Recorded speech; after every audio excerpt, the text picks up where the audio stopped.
Hello. Okay. A little bit down because I'm lazy.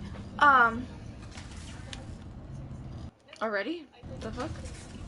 Shit, someone's actually watching. Why the fuck are you watching me?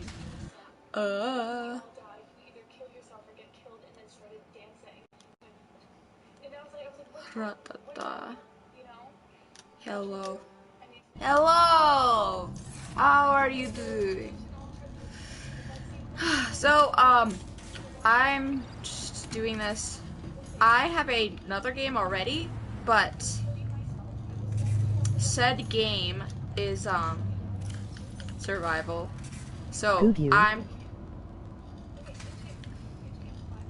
I'm doing one that isn't survival. Because, why not?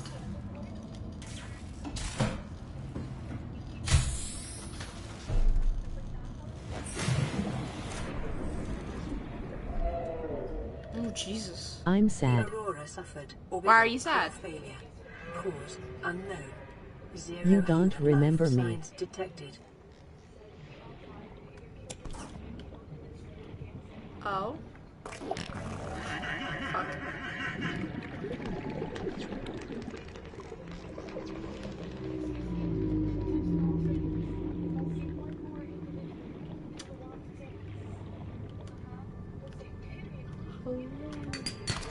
Copper is an essential component of all powered equipment. Your probability of survival has just increased to unlikely, but plausible.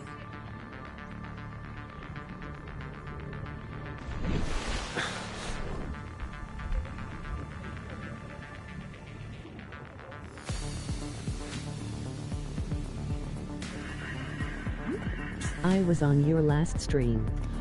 Oh, yes, hi.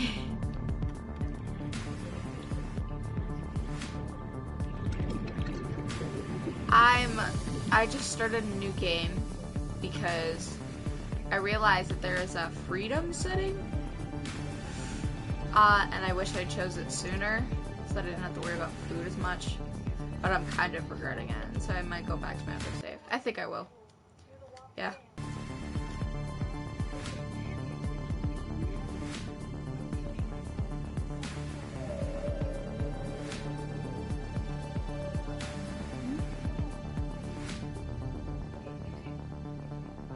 Oof, you play Freedom?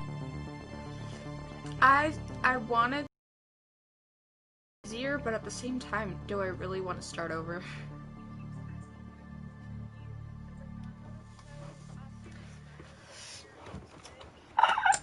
That's...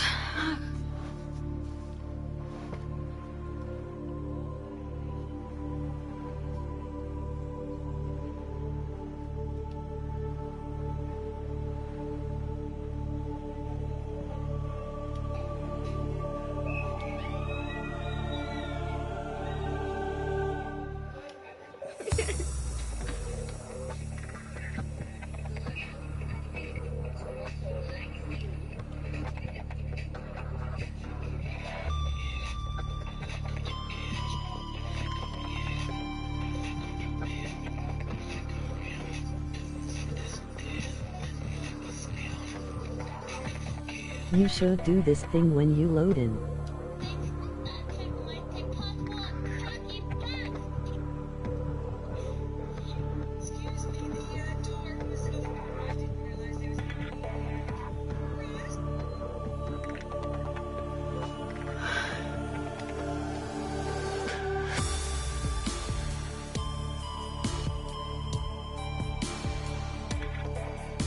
Contemplating not wearing my headset because it's kind of annoying as hell.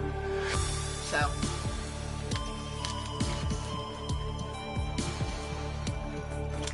that's loud.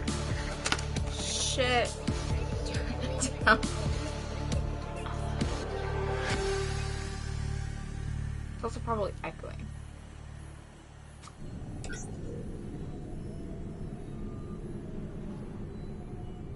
There we go. Yeah. People do things in video games that are against the law, like illegally entering, taking things that don't belong to us, or, oh yeah, the literally thousands of murders. Such crimes aren't just limited to player characters, however. Throughout video game history, there have been non-player characters or NPCs who are either committing brutal crimes out in the open, or hiding dark secrets that should see them locked away. Here are 7 of the worst offenders.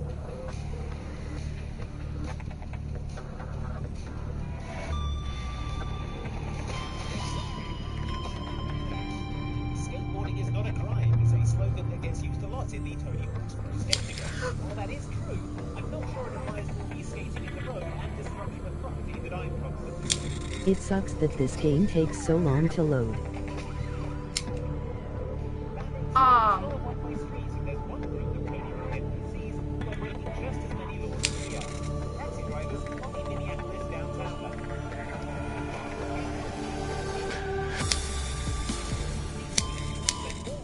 Tearing around the map at dangerously unsafe speeds, drifting around corners, very obviously trying to run down and injure any skateboarders that happen to stray into the road.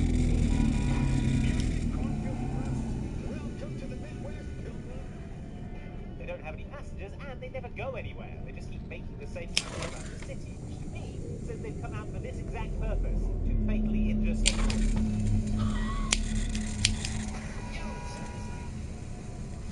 Jesus! Guys need to be locked away to keep the streets safe and clear.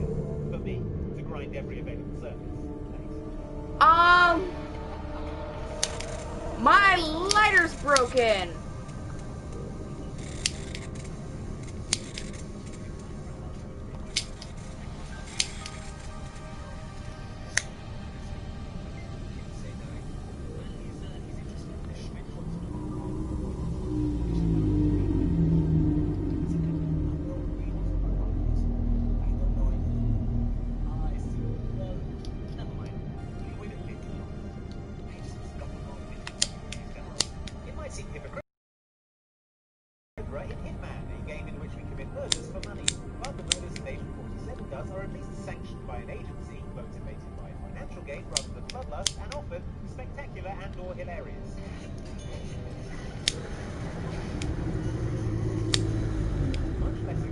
I fixed it. Okay, now we get to the game. Now that I don't have to worry about my house burning down because my lighter's malfunctioning.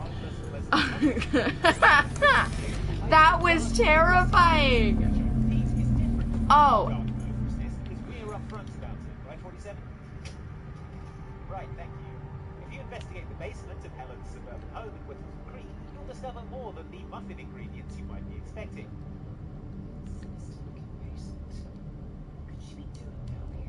Various poisons are dotted around the place, the walls are covered with gruesome gothic paintings, and she's got an incinerator that's just the right size for getting rid of bodies. Also, several human brains in jars. That's bran muffin, Helen, not brain muffin. Easy mistake to make, I guess. Anyway, it seems that Helen claimed a victim recently with one of her poisoned muffins, and is set to continue her campaign of terror unless she's locked away, which doesn't seem likely.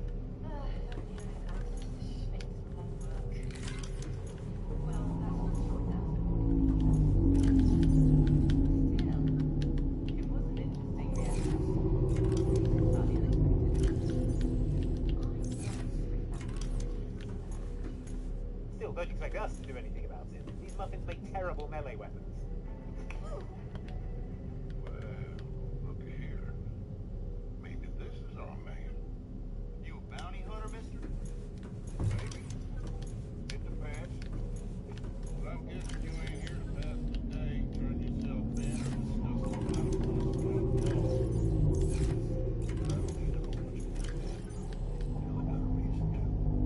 It's a tough job being a small-town sheriff in the world of Red Dead Redemption 2, especially when the Vanderlyn gang roll into town and shoot up the place. Or roll into town and do your job better and quicker than you.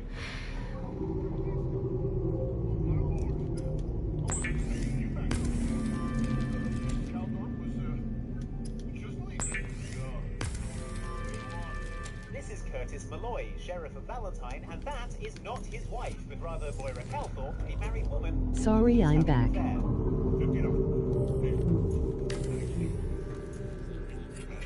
Okay, but that's not illegal, you're probably thinking. And you're right.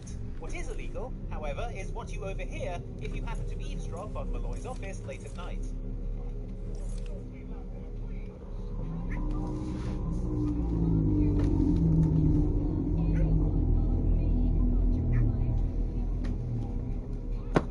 What starts as an argument ends up in murder as Malloy strangles Moira and then, presumably, hides the body.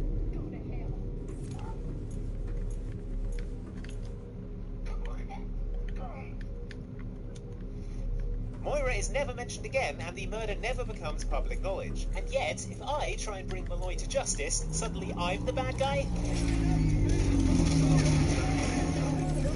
Okay, the dynamite was a bit much, I take. Where does your almond milk come from? Almond beef starts here with our almond trees in our Blue Diamond Orchard in California. My parents' job is Press to look after options. them. It's my job Then to press R1 and L1 key the same time. Add.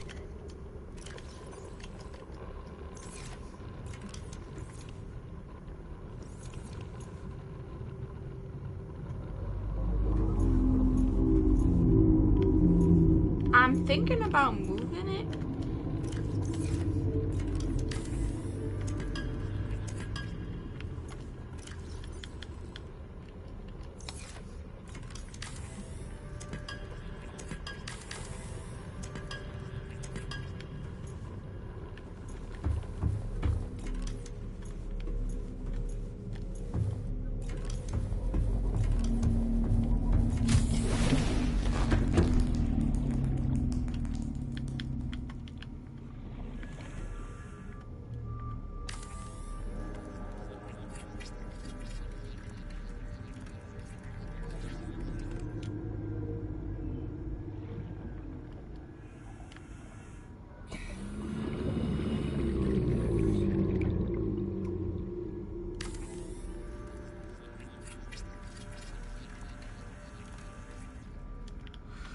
Motherfucker.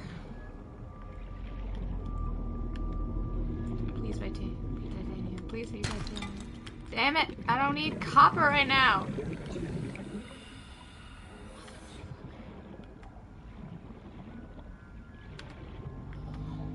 Passing 100 Hello? meters. Oxygen efficiency decreased. I don't need. I know I'm like not looking. Also, but I also want to make sure I have things I want. There's always some metal scrap around here.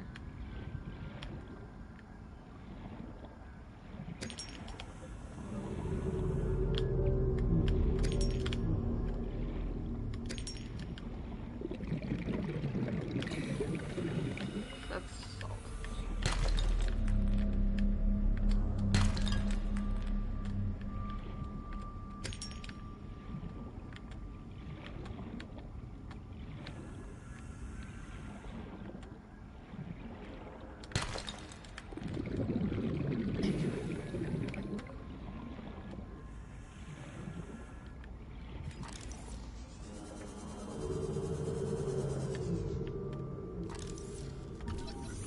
Ah!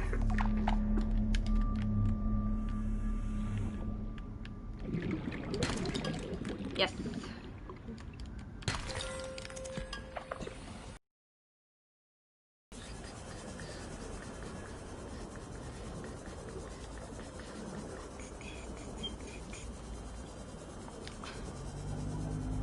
Back to the home. Pick the best almond milk. Blue Diamond. Take your one.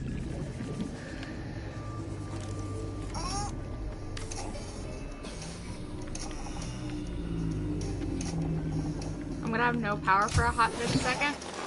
Welcome aboard, Captain. Yeah, okay. Warning, emergency power only. As you'd expect from a game about organized crime syndicates, the Yakuza games are full of criminals.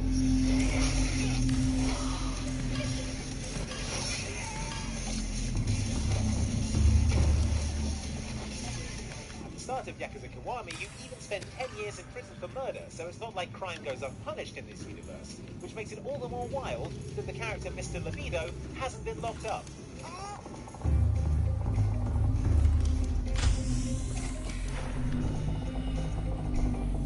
Mr. Libido, who Majima first spots, both crossing an energy around and like It's an erotica enthusiast who, as far as I can tell, spends his entire life running around Osaka's so boring district in his pants doing Emergency unsolicited power nudes to only. people who are just trying to do Oxygen a bit of honest production yakuza work. offline. I'm not trying to yuck anyone's yum over here, but could you maybe do that indoors, my dude? Or put some clothes on? Or tone the dance down a little? Or put some clothes on? Did I say that one already? Huh?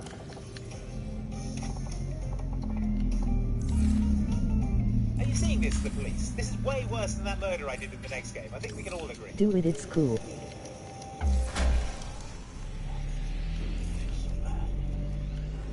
Power restored. All primary systems online. Feel free to look around. Just looking around. The Upper Syria district in Dishonored 2's Karnaca is a well-to-do neighborhood full of fine boutiques, expensive homes, and fancy shops such as Grosvenar's Taxidermy, an emporium where you can buy whatever stuffed animals take your fancy, from owls to whatever the hell this thing is. Vampire monkey, I guess. No thanks. The owner, Brosnar, seems pretty chill too, which in the relentlessly bleak world of Dishonored probably means she's hiding some grim, dark secret, leaving us with no choice but to choke her out and steal her basement key.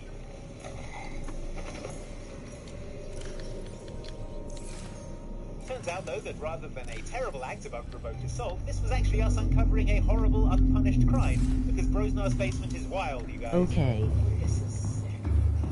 What is that woman doing? Turns out that Brosnar had been supplementing the taxidermy income by kidnapping people and holding them in a specially constructed room with a hatch that allowed her to release blood flies into their cell. Blood fly nests? Here? Ugh. This is some risky. Blood flies never stay under control. These blood flies would kill the Lunker's victim, then Brosnar would incinerate the body and harvest the precious blood amber that is a byproduct of being murdered by blood flies. Hey, look, I'm just taking this all as evidence. Look, I'm not on trial here. Got something that might interest you. Your options for running a successful business in the world of Resident Evil 4 are limited. Farm shop, cult rogue, baker, chainsaw maintenance, maybe? Chainsaw. What you shouldn't do if you want to stay out of jail is go down the route of the merchant, who's decided that the best way to make some pesetas during this difficult parasite-infested time is to illegally sell weapons to strangers without any kind of paperwork or background checks. Got a selection of good things on sale, stranger. As business strategies go, it's not great, considering almost his entire customer base are now angry ganados who are themselves farming equipment, not semi-automatic handguns or rocket-propelled grenade launchers. In fact, I'd say this guy is very lucky that Leon came along and ignored the very illegal nature of everything going on here. Otherwise the merchant would be A, broke, or B, looking at 30 years for illegal arms dealing. Stranger. What you need that for? Going hunting an elephant? Elephant hunting also illegal. Gonna make it 40 years. Right now at Jimmy John's, we can get half off your second sandwich by using promo code SAVEON2. Breakfast and medicine, maybe? Wizard status. Perfect for you and your new coworker. Just use SAVEON2 online or offline.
Contrary to what Animal Crossing New Horizons would have you believe, you can't just set up your own museum because you own a pair of spectacles and a bow tie.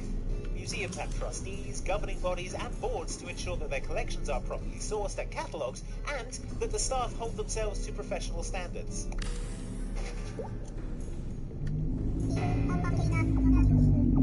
The museum in Animal Crossing New Horizons has none of these.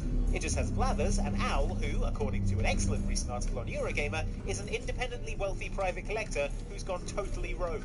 The lack of due diligence and lackadaisical attitude towards preservation is one thing, but the fact that Blathers displays frogs in the aquarium when there are actual frog villagers on the island is absolutely wild.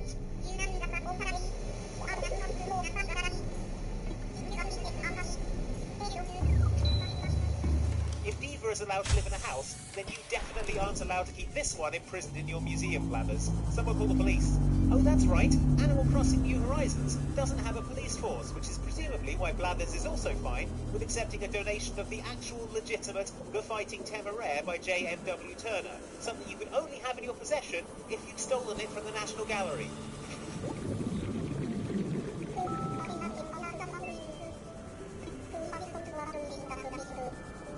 That's it, I'm taking matters into my own hands. Give me a hand with this fence.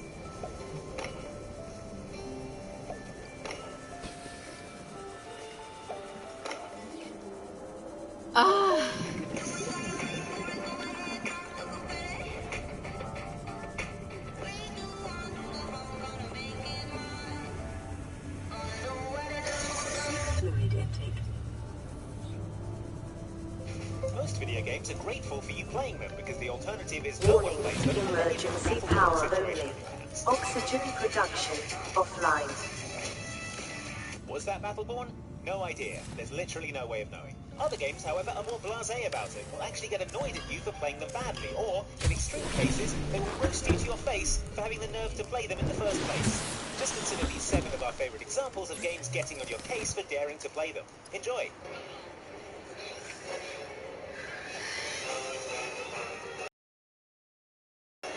The Lost World Jurassic Park, based on the movie of the same name, let you play as several different dinosaurs throughout its campaign, from teeny Compsognathus to velociraptors to the deadliest animal of all, man. Oh no, wait, there's a T-Rex, that's way deadlier. So I don't understand the point of the scanner room because I just don't really use it that much. I've been trying to get rid of it, but I haven't had a beacon, so I kept like getting lost on my way home.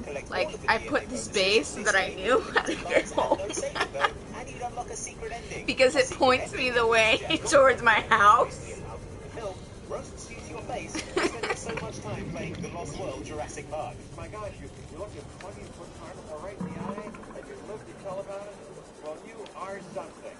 Thank you for sticking with it, for not giving up that is your stuff. Now you know what you should do? Turn the thing off, for heaven's sake, and go outside. Clearly appalled by your dedication to the game that is paying you money to be in it, Jeff tells you to put the game down and go outside so you can, quote, get the stink blown off you. You know, breathe the air, take a walk, call a member of the opposite sex, you know what I'm talking about. You know, you have a whole life out there, stink blown off you. Just go. Thanks, Jeff. Glad I spent all that time collecting DNA bonuses. At least it does look like he's going to be eaten by a T-Rex pretty soon, so that's something, I guess.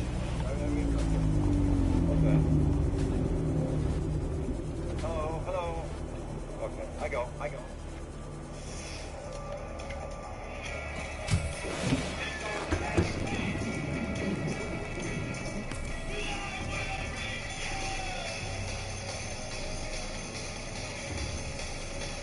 Love the Tony Hawk games, but wish that instead of riding skateboards, the people involved were riding tiny bikes? That's the dream that Activision made a reality in 2001 with Matt Hoffman's Pro BMX, a rad-to-the-max BMX game for the original PlayStation. But while Tony Hawk is about as laid back as you can be without actively becoming horizontal, Matt Hoffman is much less understanding, as you'll discover if you're not very good at his game, about fancy cycling. Mess up and restart a career mode level too many times and you'll be greeted with a message informing you that you ride like a grandma. Not content to just verbally roast you for your skills, Matt Hoffman's Pro BMX takes things further by then unlocking a grandma character that you have to play as for your next run. Because you're a grandma, see? Yeah, in your face. Still, this does unlock the granny character for use in any game mode after that, and for an elderly woman, I think we can all agree she shreds hardcore. you look stupid now, Matt Hoffman. Oh, it's still...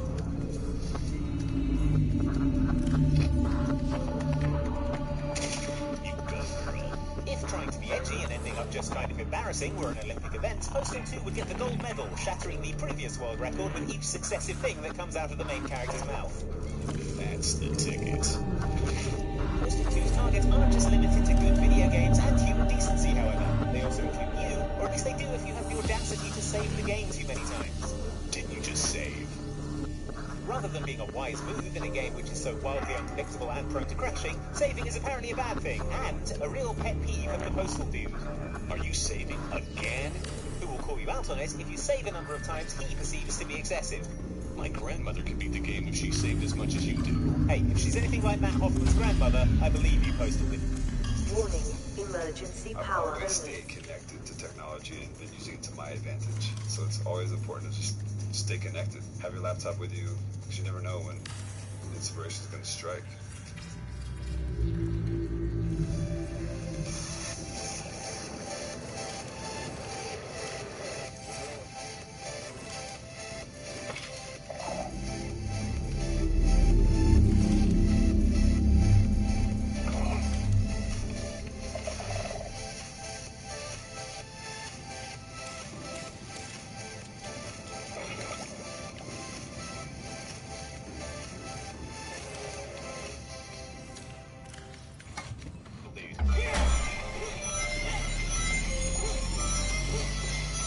Power restored. All primary systems online. Sonic Unleashed is a regrettable entry in the franchise in which Sega decided that the way to freshen up the titular hedgehog was to turn him into a werewolf. Sorry, werehog.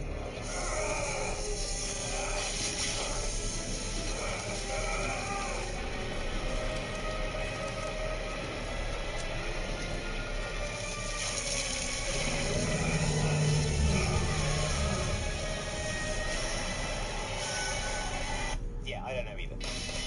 Levels alternated between fast, colourful Sonic the Hedgehog levels and dark, plodding Sonic the Werehog levels, but one thing that remained consistent across both kinds of stages was that you were awarded a letter grade at the end of each one to indicate how well you did.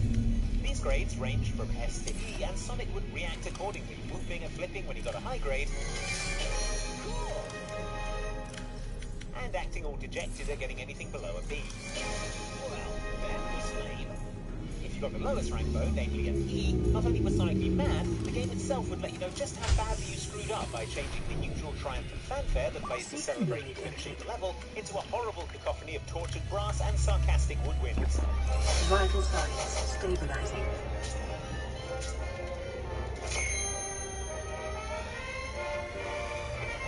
But Sonic Unleashed, I don't think you are in a position to be criticizing anyone.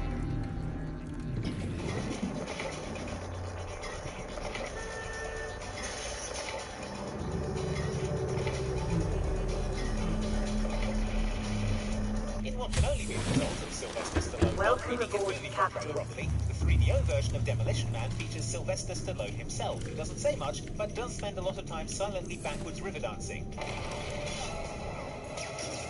Ripping off Mortal Kombat, and ripping off Aerosmith's Revolution X. Sly is so clearly done with the whole thing that he takes it out on you, the player, in the Demolition Man's Game Over screens, in which he goes off at you with a variety of harsh, improvised insults. Hey, Luke Skywalker used the Force. That was okay, Sly, but I think you can go meaner. Hey, Puke Skywalker used the Force. Okay, better. What else you got? Good. But I would say it's horrible yet terrible. Just a reminder, by the way, this man has a Best Original Screenplay Oscar. Ugly yet disgusting. And yet. You suck.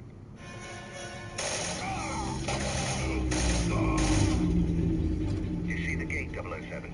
Hack the lock and head towards the boathouse. Right, okay, let's say for the sake of this list entry that you're a James Bond fan who doesn't play many video games. Still, you love that suave British super spy so much you're willing to give the video game version of him a try. So you load up Quantum of Solace for your Xbox 360. Nervously, you scan the 4 difficulty options: New Recruit, Field Operative, Agent, and 007. I am kind of a new recruit, you think to yourself. I'd better go with that one. As you play through the game, blowing up highly flammable eco-hotels and shooting so many bad guys, you start to enjoy yourself.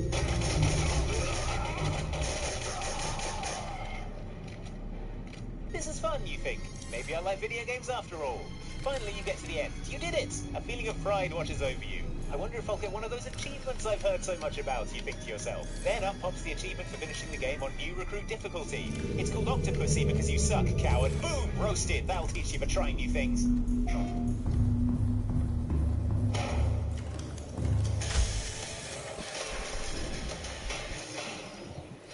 Now that is the big bad guy.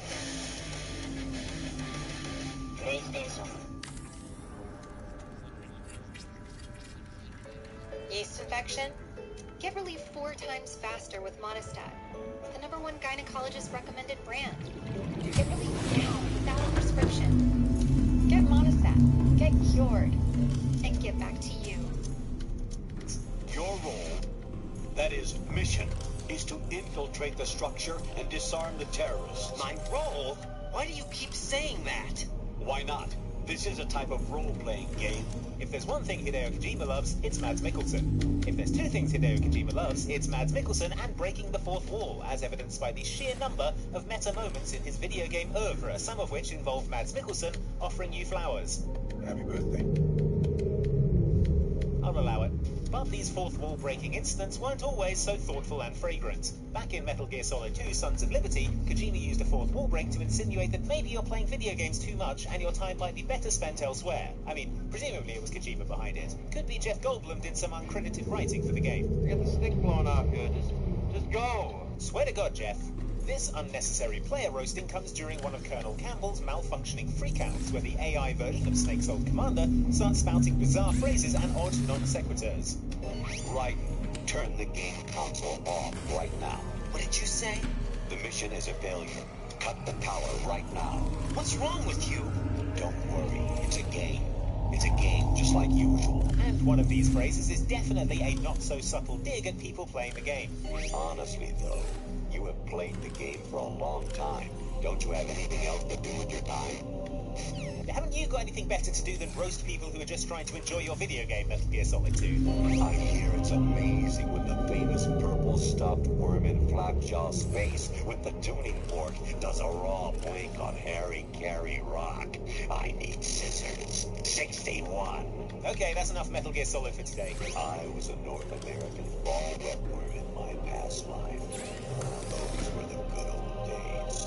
There you have it. Those were just some of the ways video games have roasted us to our face just for having the nerve to play them. Any other favorite example? The 2020 Chevy Trax. Fit items up to 8 feet long. Room for new adventure. Chevrolet Roads. Welcome aboard, Captain.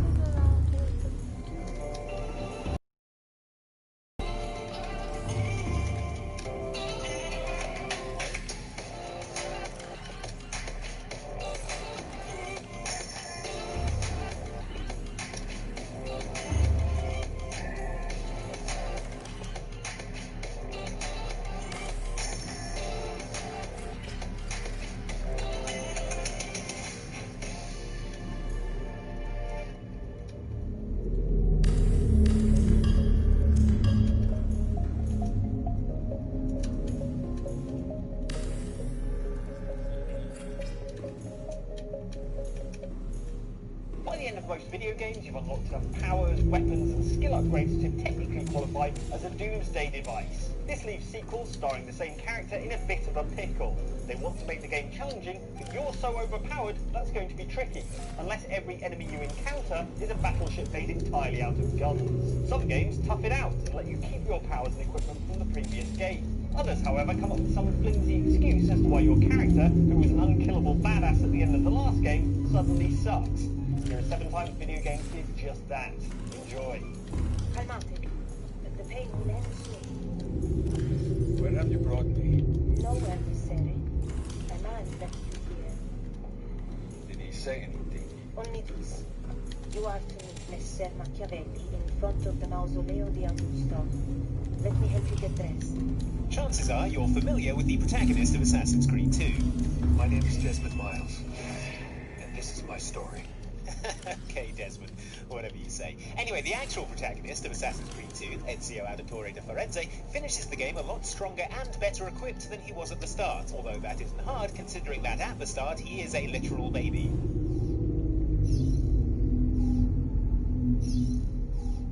That game's sequel, Assassin's Creed Brotherhood, follows directly on from Assassin's Creed 2, and naturally assumes that you upgraded Ezio to the maximum level, starting you off at the start of the game with 25 blocks of health, equipped with Altair's legendary armor and sword, and with over 53,000 florins jingling around in your coin purse. Presumably those 100 feathers I spent ages collecting are on me somewhere too. Must remember to turn those in at some point. Not bad for an old man. Recognizing that perhaps it would make the early part of Brotherhood a tad easy if Ezio were an unkillable millionaire who could murder anyone as easily as looking at them, Brotherhood takes matters into its own hands very soon afterwards by A, having Ezio get extremely naked, and then B, blowing up his bedroom with a catapult. Acting fast, Ezio takes one last lingering look at his sick armor before throwing on a shirt, grabbing one of his hidden blade braces, and jumping out of the window. At this point, he spends the next 5 minutes getting comprehensively wrecked by bone-shattering falls, flying debris, and gunshot wounds.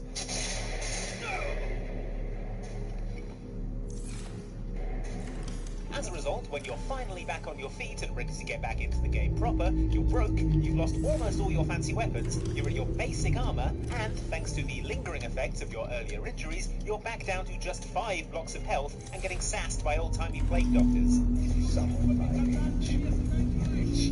Which is all fine, but I'm not collecting those feathers again, Assassin's Creed. Ezio's mum can go get them herself this time. Listen, Alex, my systems are acting up a little, so gotta get checked out. What? No, I'm fine, man. You just take care of you. This girl's built tough. Give me a call when you're useful again, okay? Alright, I will. Talk to you soon. Adam Jensen from Deus Ex Human Revolution is the make-your-own ice cream sundae of video game protagonists. Only instead of toppings, he has biomechanical augmentations. And instead of being a delicious ice cream treat, he punches through walls and breaks people's necks.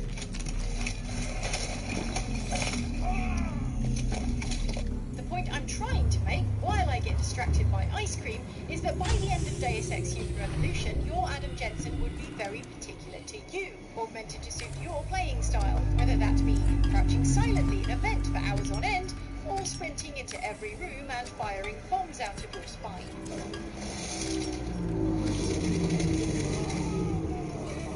When the sequel Deus Ex Mankind Divided rolled around, the developers decided that, rather than allowing you to import your save Mass Effect style, they would choose one of the original game's endings as the canonical one, with the story continuing from there. In keeping with this fresh slate for the sequel, they also do a hard reset on your Jensen, which sounds like a euphemism for kicking someone in the crotch, but here means Adam getting exploded right in the goddamn face.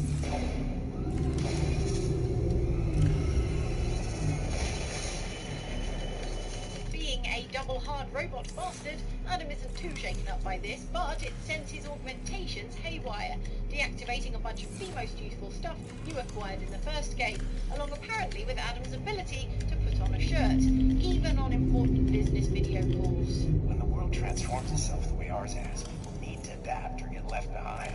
Hey, my eyes are up here, Sarah. Anyway, you need to head to a respected licensed augmentation doctor, but since there aren't any around, you end up in the basement of this guy and his haircut. So let's strap you in, get the gas going, and then I just need to sort of dive in. Feel my way around. Seems fine. The good news is that apparently you have a whole load of new experimental test orgs hidden in your body that you were unaware of the whole time you were playing the original game. How convenient. Experimental test dogs, man, hidden inside your body. You're telling me I got more implants than I thought I did? More than your body can handle. Pretty cool, right? The bad news is that you've been factory reset and you have forgotten a whole bunch of the cool stuff you knew how to do in the original game. It took 2 years for my body to get used to everything. Right. Well, I had to undo some of that getting used to. So it's going to be a while before you're punching through walls and breaking people's necks once more. You can still crouch in vents though. That one's for free. Blast them, Kyle! Kyle? Catan? You're the legendary hero who destroyed Jarek in the Valley of the Jedi? You look like nothing more than a panther herder. The Force from Star Wars can basically do anything the writers need it to do at any given moment, from levitating objects to hypnotizing people to healing now, apparently. You'd think that would have come in useful earlier. As such, starting a new game with a full suite of unstoppable space magics is going to take some of the challenge out of things, which is why Jedi Knight 2 Jedi Outcast chose to kick things off by having its protagonist, Kyle Katarn, sever his connection to the Force like he was cancelling his Netflix membership. You know, I don't like messing with this Force business anymore. As such, when you start Jedi Knight 2, it plays very much like a first-person shooter, just like the first game in the series. Which is fine, but for those who played the first game and finished it with a rad lightsaber and the ability to create magic shields and shoot lightning out of their hands, it was something of a step backwards, especially when trying to fight actual Sith Lords. Poor pathetic Katarn. As a Jedi, you might have proven a worthy adversary. That's what I've been saying! Anyway, this whole situation causes Carl to re-establish his connection to the Force, which is apparently as straightforward as, well, as renewing a Netflix membership. Although he does have to go and see customer services representative Luke Skywalker in order to get his lightsaber back. Skywalker, we've come for your lightsaber. Yeah. And all that time away means that Kyle's skills are rusty, meaning you'll have to level up all over again.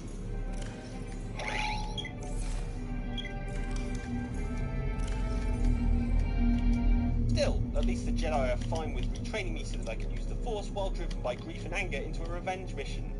If you should fall to the dark side, you could use the Valley's power for unspeakably evil purposes. Yeah, that's the plan. We cool? Of all the possible futures, this one held the most promise, but something has changed. Do not worry, Kylina. No harm will come to you in Babylon. I promise. Look, we are nearly home.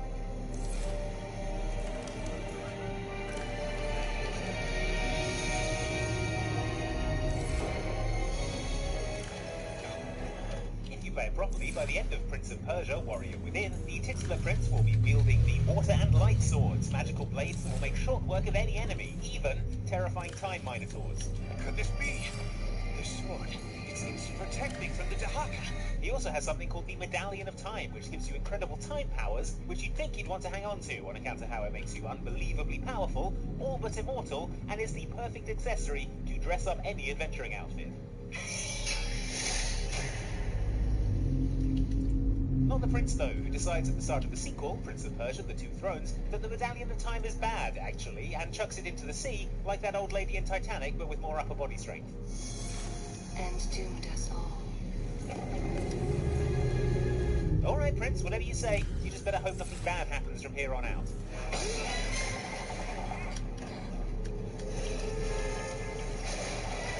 What was that, like 10 seconds? Good job, buddy. Yeah, it seems the Prince doesn't get the warm welcome he was expecting, and his ship is sunk, along with all his magic swords, busting you back down to scrub status, now that you're weaponless, in the middle of a violent attack on the city, and without any way to reverse time and stop all this from happening in the first place. Why is it that every time disaster strikes, I find myself without a proper blade? I think it all started when you threw away your magic time medallion. Prince, please try to pay attention.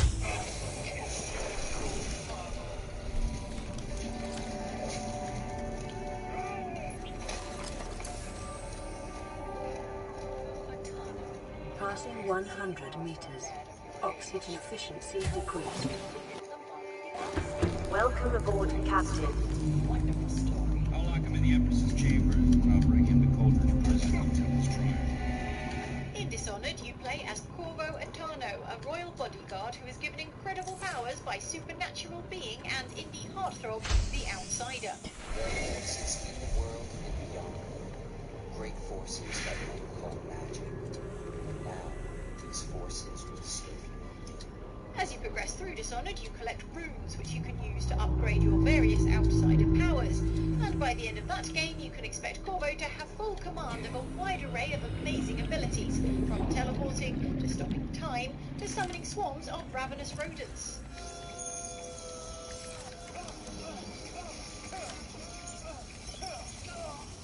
In Dishonored 2, you can choose to play as either Corvo or his daughter Emily, who also has access to the Outsider's gifts. If you thought that choosing Corvo would give you a head start on the game, thanks to all the brilliant upgrades you spent ages getting for him the last time around, however, think again. Dishonored has got some bad news for you in the form of spooky witch Delilah Copperspoon, who sounds like an Etsy store, but is actually quite terrifying. Oh, here she is now. Delilah is here to seize power and, as a bonus, rob you of your mark of the outsider, meaning no more supernatural powers for you, and you're going to have to rely on your wits. This is bad news because I don't know about you, but I abandoned those as soon as I got power to teleport across the room and stab someone in the head. Delilah took away the mark of the outsider. No more sorcery. Before long, however, the outsider does show up again to offer you your powers back. Good to see you again. Love what you've done with the place. The dead whale really stands out. Unfortunately, a new outsider's mark means going back to square one. You will have to rebuild your powers the old-fashioned way. Unless you choose to reject his gifts outright, that is. The choice is yours. Haha, yeah, good one, outsider. I'll take all your teleportation, thanks. I felt this so long ago. Void, he's still there all along.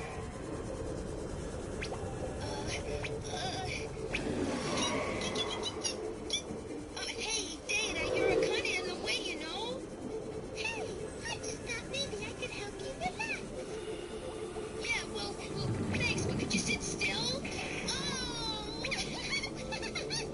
The Mega Man Legends games took the side-scrolling 2D platformer series into the third dimension, added much more of a story, and introduced new characters, one of whom was a baby piloting a mech suit.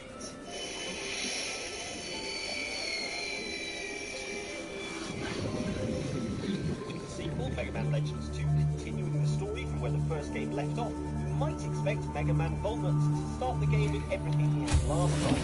The alternative would be that he voluntarily gave up all the awesome firepower he acquired in the first game, like splash mines, energy swords and lasers, which makes less sense than a baby piloting a mech suit. Yes, thank you, Bob. Well, no, it turns out that you start Mega Man Legends with none of that cool stuff. Why, you ask? Well, as you start the game, you get into a conversation with Mega Man's friend Roll, and one of the conversation options is, where are my weapons? So maybe this will enlighten us. I'm really sorry, Mega Man.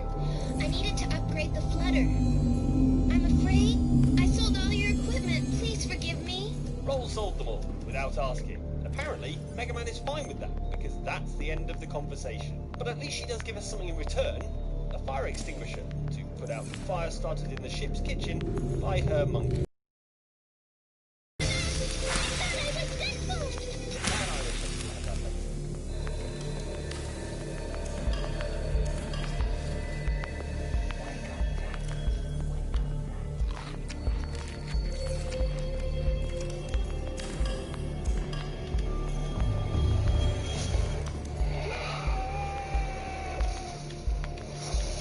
Middle-earth, Shadow of Mordor, you play as Talion, a ranger who is bonded with a grumpy old ghost named Celebrimbor, who in life forged the Rings of Power that gave the Lord of the Rings series its name and 40% of its merchandise revenue. I crafted the Rings of Power. Celebrimbor. Not wanting to be a one-hit wonder, Celebrimbor is out to create a hit sequel to his previous project by forging a new Ring of Power, which he and Talion can use to put an end to Sauron. Oh, blue. Nice. Love that new colourway. Along the way, you unlock new abilities both for Talion and, more excitingly, for Celebrimbor, including cool supernatural raid abilities like Brand, which allows you to convert enemies to fight on your side, letting you build your own personal orc army. In short, branding is an extremely good ability that you have at the end of Shadow of Mordor and don't have at the start of its sequel, Shadow of War, because as Celebrimbor puts it, he poured a good chunk of his life force into the new ring when crafting it and can't do it anymore. My life force into that ring. Usually this wouldn't be a problem since you're now wearing an actual ring of actual power, which compensates for the loss of Wraith powers by being awesome. This lasts for about 4 minutes, right up until one of the game's earliest cutscenes where Talion hands over the ring to Spider Lady Shelob in return for Celebrimbor's freedom, and we're back to square one. Thank you, please.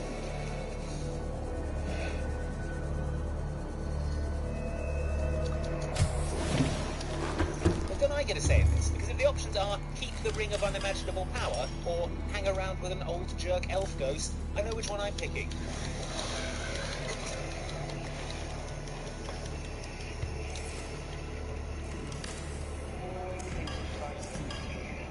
So there you have it, 7 times video game sequels busting you right back down to scum-sucking noob for reasons that we think are pretty flimsy.